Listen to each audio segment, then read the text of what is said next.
All right. Really exciting to be out there. After these guys did a really good job from what we were around or what we heard from the summer. And, even though working with them in the spring and in the summer, there's some guys specifically back from some injuries that really made today even more exciting to have the majority of the players out there and to be able to see them together and start trying to figure out where all these pieces are going to fit and how they do. So spent a lot of time talking to them in the first meeting about outside expectations, hype, and accolades and those things and how little those mean. This team hasn't won any games, they haven't played together, and even players that have had previous success here or other places, that doesn't mean anything either. So just making sure that they understand, whether it's preseason rankings, whether it's as a team, position group, individuals, how that means nothing, and those can always be exact opposite a lot of times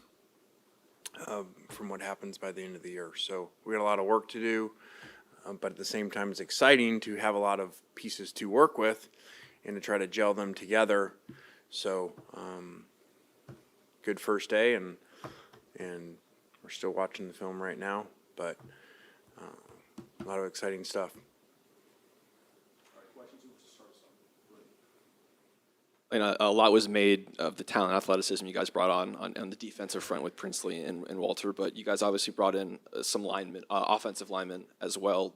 Do you think that the offensive linemen you brought in can have the same sort of impact that you're expecting from guys like Walter and Princely? I hope so. I think that maybe, you guys would be able to see as much as anybody, because I kind of see these guys every day, so sometimes you don't see change as much when you see them every day versus you guys coming out today and seeing all the pieces out there.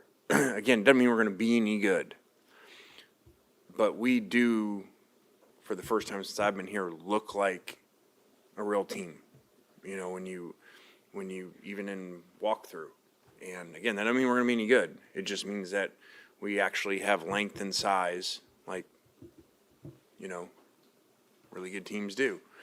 And so, again, we got a lot of pieces to do. There's all kinds of work to do with that. That doesn't mean you're going to be any good. You got to get them to play together. You got to get them to play individually as well as they can, and also to figure out what their roles are. But I do think we look a lot different, and people mention that a lot on defense, but we do look longer and more improved on the offensive line also. I want to ask you specifically about Henry Parrish. Ever since him coming back and reuniting with you and Kevin Smith, how's he different as a player now than when he was when he first arrived here and was here in 2020 and 2021? We haven't had a ton of work with him, not being here spring, so and really haven't done anything in pads yet with him. So, but we've obviously known him for a long time. I think physically, he doesn't look a ton different. It's not somebody that looks 20 pounds different or something, but I think that he's played a lot of football and, understands our system, but understands football really well and has really good football intelligence. Coach, condolences about your father. Kevin, first time here, had a kind of a three-headed monster, Ely and Connor and Parrish.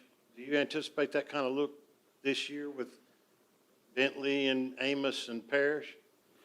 Yeah, I don't know, and I hope this doesn't sound, thanks for saying that about my dad first, I hope this doesn't sound wrong. I don't really care which way it goes, whether it's one guy is so far ahead that one guy does it, or there's two, or there's three, because we'll just figure out the best way to win.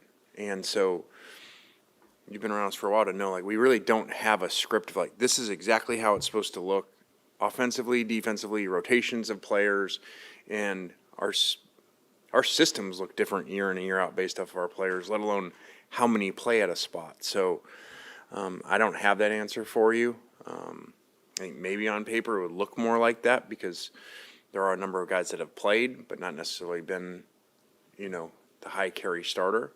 So I don't know that, and I really don't worry that much which way it is. We'll just figure out however it figures itself out. Take questions up top. Lane, what kind of step forward are you hoping that Centauran Perkins kind of takes this year, and do you see his role maybe like evolving with this defense this season? Yeah, I think that a lot of times these guys between their first and second year, even in the NFL, is the big jump, and hopefully with him it is. That was a lot on him last year to go in and play, and he flashed and made some really good plays in some games, but that's a really hard spot to play. Are you walking out playing some outside backer, but then you got to play defensive end, and so I think he's had a really good offseason. He's really exciting player, as talented as that we have. So I think he'll put it together and have a great year. Lane, with Walter Nolan only being 70 miles from here, has he expressed any enthusiasm to being so close to home and playing? And what do you think, or how do you think he will succeed this year? Well, Walter's not a big express enthusiasm guy, but so he didn't say anything about that. Walter's pretty low-key cool, if you know him very well. So, but he practiced great today. We've had, great experience with Walter and buying in and doing things that we want to on and off the field. So I think that, again, one practice, but he's headed the right direction. Hi, Coach. Just talking about the defense, ranked about 70th in the country in total defense last year. Just what kind of emphasis are you putting on that kind of going into this season? And secondly, not a lot of returners on the secondary. Just how do you think that area is kind of shaping up? Well, I think I don't know what average per play is defensively. I hope it's probably better than that. And that to me is more important. I think I bet that's probably off of total yards. That cannot be a great definition of your defense, especially when you're a tempo offense, because you play more snaps on defense. So, but the secondaries, like a number of positions that, we go to the portal and we fill guys in. So even though on paper maybe there aren't a lot of returning starts, especially at corner, there are guys that have started other places that we're really excited about. Coach, with all the guys that transferred in over this past offseason, just what are your initial thoughts on just all of them collectively as a group gelling with the guys who were on last year's team? Just what are your initial thoughts on them from this past offseason and how they're gelling together? I think they've done really well. I think that we researched that a lot, over in recruiting in general, but especially in the portal. I think that we've really valued heavily in our evaluation who they are and how are they going to fit versus just here's the player, because if you study around the country, that doesn't always work. Just because you sign high portal classes doesn't mean that you win, because to me it's got to be the right eval and the right makeup to come in and or else it doesn't work, because a lot of these guys leave places because they're going to a place feeling like they're going to be the big role player, and then when it doesn't work, you've seen around the country, in my opinion, how that cannot work. So I think we've put a lot into that. I think we've got the right guys that way, and now we just got to put them all together. Take questions down low. Lane, you made the comment following the loss against Georgia that you weren't where you wanted to be from a roster standpoint. Now that we stand here today, right before the season, where do you feel like you are from a roster standpoint? Could you answer some of those questions? I think we answered a lot of those questions. I think that, like I said, again, don't mean we're going to win games, but when you go out there and watch us, we look more like, I just said, like what Alabama and Georgia have looked like over the last 4 years when we go warm up against them. So, again, that doesn't mean we're going to win, but if you don't have length, you are going to struggle at times. And to me, it's very hard to go a whole year and play really well every week and everything if you're playing undersized. That gets you at times in some games. And we've seen that over our career here, to me, where there's been certain games that has showed up. So we got a chance. Lane, I guess with adding all of those guys, I guess at this point in the year, do you feel like maybe you're still trying to figure out your best guy at certain spots where maybe you'd have a better idea in previous years where you haven't added all of these older transfer portal guys? Yeah, I think that's a very big, said before, every benefit there's a cost. So the benefit is we have all these things. The cost is we don't necessarily know who's starting where. But that's a good thing. It's more competitive. But I would probably be able to less likely predict who's starting exactly on day one here than if we were to go back a year or two where I'd say, okay, we have competition, but this is probably what's going to happen. There is some more, including offensive line, that I don't know that I could tell you and be right if I had to predict who was going to start. Juice Wells is a guy who was a first-team All-SEC performer at South Carolina. What does he bring to the wide receiver room from a skill set standpoint that wasn't already in the room? And is there any worry about keeping everyone happy with all the receiving options? Again, the cost to the benefit, of having a lot of receivers. You got to figure that out. But you also got to spend a lot of time getting them to understand the goal of winning, and that's got to override the individual numbers at times, because there's not a way where all these guys, tight end, receiver, like they're all going to have these gigantic statistical years. It just can't happen. There's not enough balls. So we spend a lot of time on that. I think Juice has rehabbed really well. He's trained really hard. He seems to be highly competitive at things and really wanting to get better. And so I've been very pleased with Juice. Coach, you've talked openly about Jackson's influence as a leader. Have you been able to identify any defensive players that are taking leadership roles?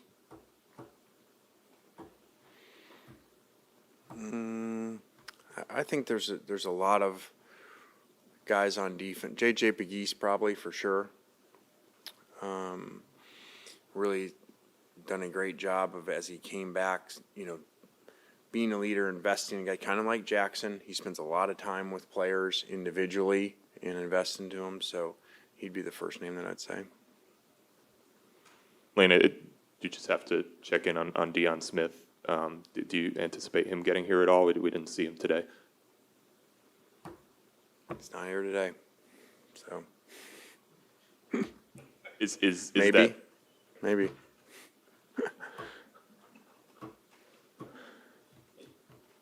Lane, kind of going off from the top, obviously probably the highest expectations have been for this program since you've been here. Do you feel like with all those returners and veterans, you've got the right mix of guys who have been around you, kind of help and know how to compartmentalize that kind of stuff if the season kind of goes the right way?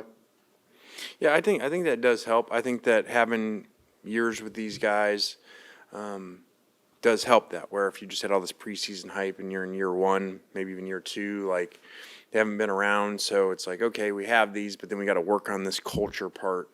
And so I do think that, we have a lot of groundwork on that.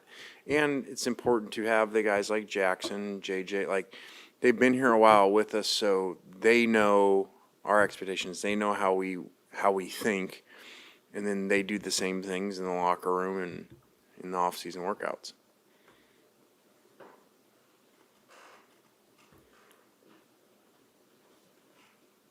What's your early thoughts about having more people that are allowed to go on the field and coach, analysts and whatever? Yeah, I think it's probably good. It's like the NFL, which is most of what college football has leaned to, whether it was rules or now a 2-minute or clock. And so now headset, helmet to helmet or coach to helmet, coach to player, sorry. So it's probably good, that there's no these strange rules that were always around. This guy can hold a card, but he can't really coach the guy. And just there were some really stupid rules on that if you think about it, And you mentioned my dad. He used to say like, "This is the dumbest." When he got to back to college football, and he was at Tennessee, and he'd like go down in the offseason to like coach the players, and then compliance is like, you can't do that. And he's like, "That's the dumbest rule I've ever heard. You're gonna tell a doctor he can't help somebody that's in need, you know?" And so it's kind of funny when you say that, because I remember him talking about that rule and not understanding why, if a player wants to get better and comes up and asks you, why can only certain coaches in certain time of the year you help them? So it's probably a really good thing. All right, anything else for Coach? All right, thanks, guys.